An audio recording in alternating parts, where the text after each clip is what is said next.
one of the most interesting and powerful moments for us when we were shooting Hip Hop Uncovered was when we covered the memorial, the rally for Nipsey Hussle that Big U organized.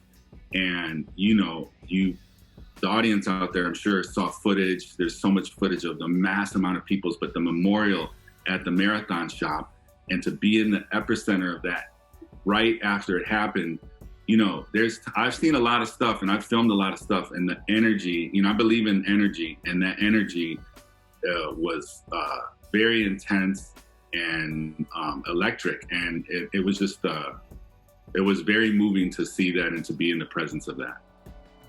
That's a great one, Rob. I'd like to pick up on. Let me talk about this series, right?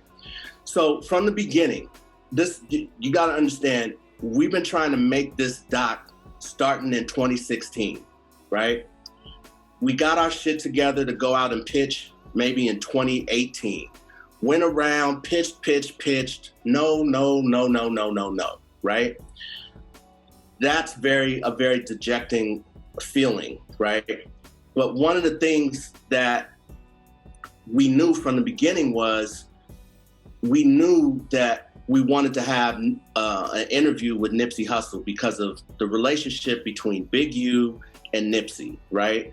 And we knew we wanted Nipsey to speak on music, and he's so well-spoken and just such an inspiring dude, right? So we were excited, right? But we wanted to put him up front, but at the time, everybody didn't really, like, when you're pitching to networks, they're not always tuned in to what's happening in the streets and who's hot. Like, if it's not Drake, then you don't matter. You know what I mean? That's sort of the mentality, right? And one of the hardest sells for our series was we're featuring people that you've never heard of, right? But you've heard of all of the people that they're connected to. And that's sort of the purpose of this series and how we approached it. So the Nipsey connection, like if you look at our deck, you'll see his name in there under the long list of people that we wanted to interview, right?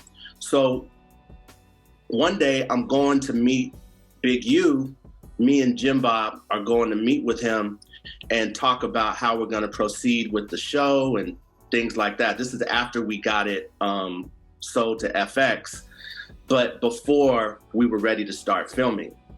And we were waiting in LA at Simply Wholesome to find out where Big U was, and we were going to go and meet up with him. Well, while we were waiting, my phone rings and it's my nephew. And he's like, yo, did you hear that Nipsey died?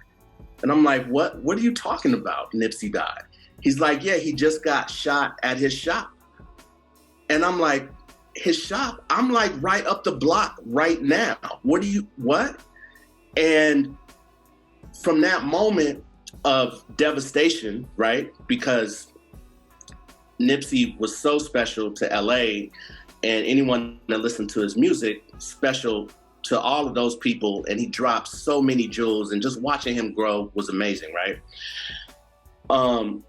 So I wanted to shoot something with Big U, but I was like, I knew that was his dude, so I just sort of didn't talk to him. I didn't think he'd want to do anything, right?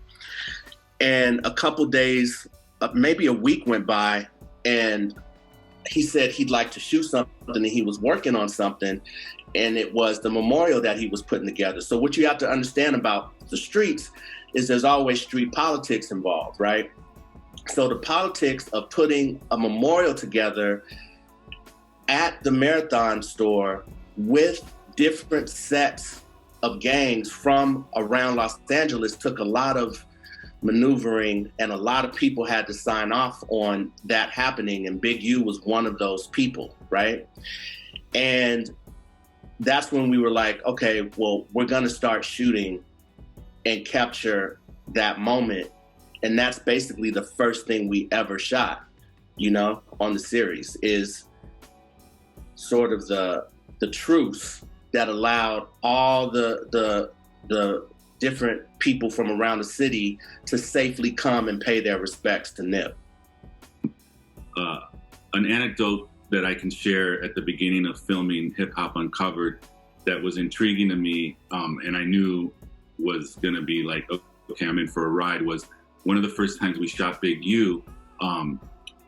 Again, still building up the trust. We went with him and like, it seemed like a caravan of like 8 cars to a mall here in LA. And we were going to film him shopping. And I'll never forget, after we filmed inside, when I went outside, I saw like all the cars that we had come in parked in the red zone and nobody was doing anything. And it was like that image of like these Porsches and all these cars and Mercedes and stuff parked in the red zone was so like Godfather to me, you know? It like said a lot, you know? And I took that later on when I presented my pitch to Rashidi and Jonathan Chin at Lightbox. One of the references I had was the cars parked outside the gates of The Godfather. I think Godfather 2. So that's my little anecdote, was like, all right, I'm in the middle of something here that's pretty interesting.